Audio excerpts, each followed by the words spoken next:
अशोक स्तंभ का इतिहास। आखिर अशोक के द्वारा जो स्तंभ बनाया गया है उसका इतिहास क्या है?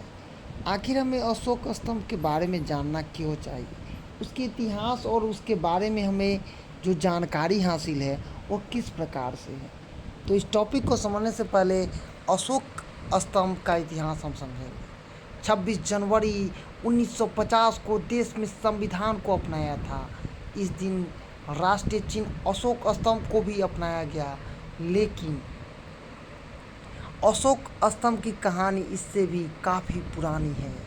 इसको जानने के लिए आपको 273 ईसा पूर्व की कहानी जाननी होगी। उस वक्त भारत में मौर्य वंश के शासक सम्राट अशोक का शासन था। कलिंग युद्ध में जो नरसंहार हुआ उसके बाद अशोक का हृदय परिवर्तित हो जाता है, राजपाट त्याग दिया जाता है और बौद्ध धर्म को अपना लिया गया। अशोक बौद्ध धर्म का प्रचार प्रसार करने लगे। उन्होंने कई जगह पर स्तंभों का निर्माण करवाया। अशोक ने 3 साल में लगभग 84,000 स्तूपों का निर्माण कराया, जिसमें अशोक स्तंभ भी शामिल है। 4 शेरों की आकृति वाले स्तंभ का निर्माण क्यों?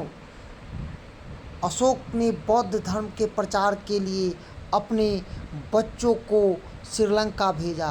प्रचार के दौरान अशोक ने 4 शेरों की आकृति वाले स्तंभ का निर्माण करवाया। शेर का आकृति वाला स्तंभ निर्माण के पीछे भी कहानी है। दरअसल भगवान बुद्ध के नाम से शंख सिंह नरसिंह नाम भी है।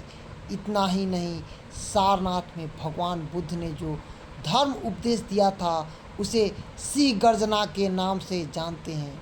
इसीलिए बौद्ध धर्म के प्रचार में अशोक ने शेरों की आकृति को महत्व दिया। कहाँ है अशोक स्तंभ? तो राष्ट्रीय चिन्ह अशोक स्तंभ को यूपी के सारनाथ से लिया गया है। सारनाथ में अशोक स्तंभ बना हुआ है, जिनके अवशेष आज भी सारनाथ में मिल जाएंगे। सारनाथ में अशोक स्तंभ को चुनार के बलुआ पत्थर के रिब 45 फुट लंबे प्रपथखंड से निर्मित किया गया।